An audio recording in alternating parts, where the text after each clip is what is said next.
Existe só uma forma comprovada de clonagem humana no mundo inteiro, e ela não tem nada a ver com laboratório, tubo de ensaio ou cientista com o jaleco branco mexendo em DNA. Ela acontece dentro do útero sem nem pedir licença para a natureza, e você provavelmente já cruzou com um exemplo dela na rua, sem nem perceber. Só que no momento em que alguém tenta repetir esse mesmo resultado de propósito, pegando uma célula adulta e tentando criar dentro de um laboratório uma cópia genética idêntica, acaba que essa história muda completamente e fica bem mais estranha, mais arriscada e até mais controversa do que qualquer outro filme de ficção científica conseguiu mostrar. Hoje eu quero te levar numa volta completa no mundo da clonagem. A gente vai entender o que ela realmente é, vai entender a história real por trás, que é bem mais sofrida do que parece, e também a história por trás do animal mais famoso da ciência moderna. E a gente vai entender que quase todo país do planeta proíbe fazer isso com seres humanos, e vai passar pelo debate ético que divide os cientistas, religiosos e o governo até hoje. E no final eu vou te mostrar um caminho alternativo que já está sendo desenvolvido agora, um caminho que parece coisa de filme, mas é real, e que pode ser ainda mais perturbador do que simplesmente copiar um DNA. Vamos começar do início. Clonagem, na prática, é o processo de criar uma cópia geneticamente idêntica de um ser vivo, e existem dois caminhos bem diferentes para se chegar nesse resultado. O primeiro é natural, ele acontece sem nenhuma intervenção da ciência, e é exatamente o caso dos gêmeos idênticos, os chamados univitelinos. Um único óvulo já fertilizado se divide em dois embriões com o mesmo material genético. Daí em diante, nascem dois seres humanos geneticamente idênticos ao mesmo tempo, sem que ninguém tenha planejado isso em laboratório nenhum. Essa, até hoje, é a única forma de clonagem humana com um resultado comprovado de verdade. O segundo caminho é induzido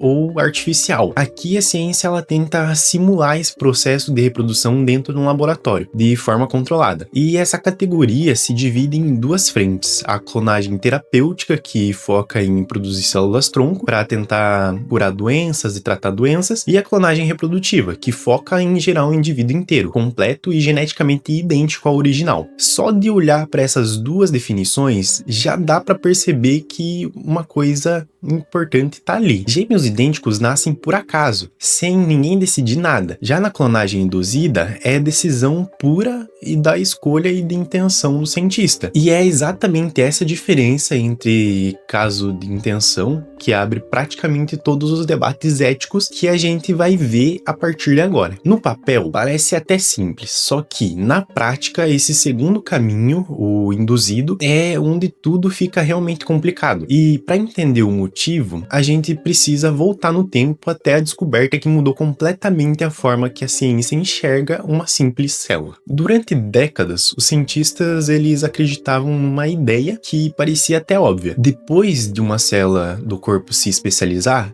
ela vira uma célula da pele, uma célula de músculo, fígado, dependendo do que o corpo precisa. E ela perde a capacidade de voltar para trás e se transformar em qualquer outra. Ela ficaria presa naquela função pro resto da sua vida sem volta nenhuma. Só que essa ideia foi jogada no lixo. A descoberta ficou conhecida como o princípio da totipotência. Mesmo uma célula adulta, já especializada, continua guardando dentro dela a receita genética completa para criar um novo ser, inteiro, do absoluto zero. Como se cada célula do seu corpo, ela carregasse uma cópia inteira da receita do bolo completa, mas só usasse uma página, que é a que interessa para ela, para a função dela. Uma célula de pele, ela só lê a parte de virar pele. Uma célula de músculo só lê a parte de virar músculo, e o resto da receita não desaparece. Ela só fica fechada, esperando. E foi isso que os cientistas descobriram que dava para reabrir o laboratório, esse laboratório para criar outra célula. Foi essa descoberta que abriu o caminho para o experimento mais famoso da história da clonagem, a ovelha Dolly. Em 1996, Dolly se tornou um dos primeiros mamíferos da história a ser clonado a partir de uma célula adulta, não de um embrião, mas uma célula madura, retirada de uma glândula mamária de uma ovelha já formada. A técnica usada é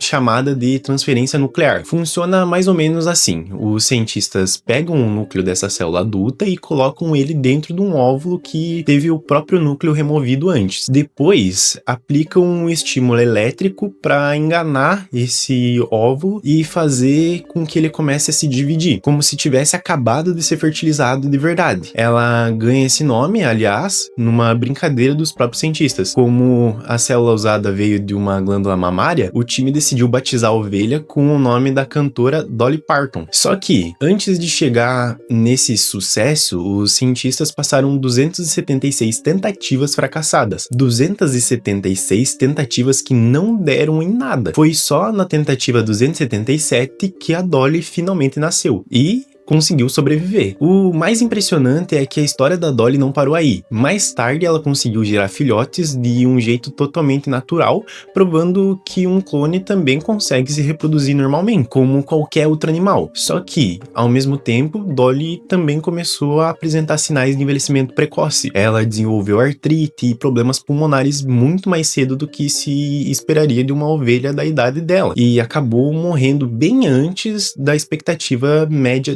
da espécie. Isso levantou uma suspeita que a ciência carrega até hoje. Será que um ser clonado nasce de alguma forma geneticamente mais velho do que deveria? Será que ele carrega desde os primeiros dias de vida o desgaste e o acúmulo da célula original que deu origem? E o caso da Dolly tá longe de ser a exceção isolada. Até hoje, décadas depois, a clonagem de mamíferos ainda tem uma taxa de sucesso baixíssima em geral, entre 10 e 20% das vezes dá certo. Cientistas já clonaram vacas, cachorros, gatos e até cavalos depois da Dolly, mas em nenhuma dessas espécies essa taxa de sucesso melhorou muito. Ou seja, para cada clone que nasce saudável, existem vários outros embriões que simplesmente não vingam pelo caminho. E é um processo que continua dependendo muito da tentativa e muito do erro, mesmo com toda a evolução científica desde os anos 90. E se clonar uma ovelha já é complicado desse jeito, imagina tentar fazer isso com um ser humano. Foi exatamente aí que a história ficou mais bizarra. Nos anos 2000, uma sequência de anúncios chocou o mundo inteiro. O médico italiano Severino Antinori declarou publicamente que já tinha conseguido clonar seres humanos. Pouco depois, um grupo ligado à seita ufológica chamada Raelianos anunciou o nascimento de um suposto bebê clonado, batizado de Eve. Os Raelianos, inclusive, acreditaram que a humanidade inteira foi criada de clonagem, feita por alienígenas há milhares de anos. Então, para esse grupo, provar que uma técnica funciona de verdade no laboratório tinha um peso quase religioso. As duas histórias tomaram manchetes nos jornais do planeta inteiro, durante semanas seguidas. E as duas histórias também têm uma coisa bem específica em comum. Nenhuma delas jamais foi comprovada. Nenhuma evidência científica séria veio à tona depois. Até hoje, ninguém sabe com certeza absoluta se algum desses clones humanos chegou a existir de verdade, ou se foi uma estratégia de publicidade movida por interesse religioso e midiático. Só que o motivo de casos nunca terem sido confirmados de forma transparente também tem outra explicação, bem mais concreta. A clonagem humana reprodutiva é considerado um crime em praticamente todo o mundo. No Brasil, ela é proibida pela lei da biossegurança, e essa proibição não é só uma questão de burocracia estatal. Ela existe porque a comunidade internacional, inclusive a Unesco, entende que clonar um ser humano fere os princípios básicos de dignidade humana. A ideia de que uma pessoa nunca deveria ser criada no meio de atingir o objetivo,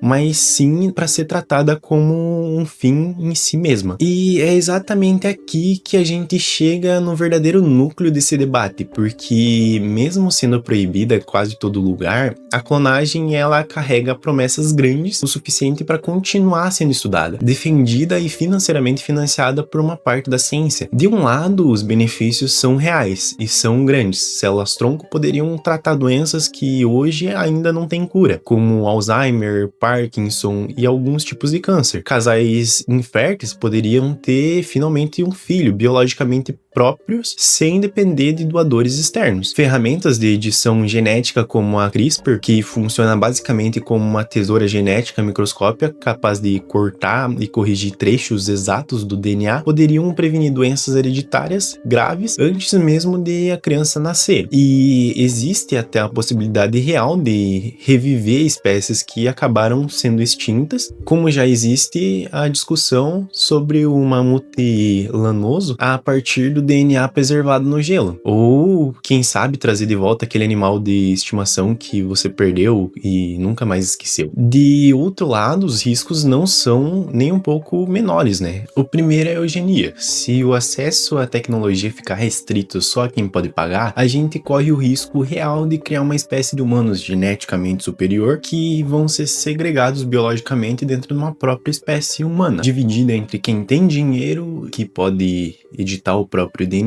e quem não tem esse dinheiro para editar. Essa preocupação já aparece nos debates mais sérios sobre a bioética ao redor do mundo, exatamente porque a tecnologia genética avança mais rápido do que as leis conseguem acompanhar. O segundo risco é a gestão de autonomia. O clone poderia ser enxergado pela sociedade não como uma pessoa própria, com uma vida própria e com seus desejos, mas como uma simples extensão de quem originou, perdendo na prática o direito à própria individualidade, vivendo, por exemplo, sobre expectativa constante de repetir as escolhas de quem lhe deu origem. O terceiro risco é ainda mais direto. Quais direitos legais, sociais e humanos uma pessoa clonada teria? Ela nasceria sendo tratada de uma forma como cidadã, ou seria tipo uma segunda classe, só por ter vindo de um jeito que é diferente de nós? E tem um quarto risco que a gente sempre esquece de mencionar, mas que talvez seja mais pesado que todos. Lembra da taxa de sucesso de 10% a 20% que a gente mencionou lá atrás? Se um dia a clonagem humana reprodutiva virasse realidade em larga escala, isso significaria produzir e descartar uma quantidade enorme de embriões humanos só para conseguir, no fim das contas, um único nascimento saudável. Isso levanta uma pergunta incômoda: até que ponto vale a pena salvar algumas vidas se o preço for perder tantas outras pelo caminho? Então, pensa comigo um pouquinho. Por um segundo, você aceitaria uma medicina que dependesse disso para funcionar? E se um dia você descobrisse que é uma cópia genética de outra pessoa, criada de propósito em um laboratório? Isso mudaria de alguma forma quem você é? E será justo pedir que essa pessoa carregue essas dúvidas a vida inteira só por causa de um jeito que ela foi colocada no mundo? É exatamente por causa desse impasse biológico, legal e moral todo junto que uma parte da ciência começou a olhar para uma direção completamente diferente da clonagem, a clonagem digital. A ideia aqui é abandonar de vez a cópia de DNA. Em vez de tentar recriar um corpo inteiro, células por células, a proposta é mapear uma mente, escanear a consciência, as memórias e a personalidade de uma pessoa e usar a inteligência artificial para recriar tudo isso dentro de um software. Na teoria, esse programa pensaria e agiria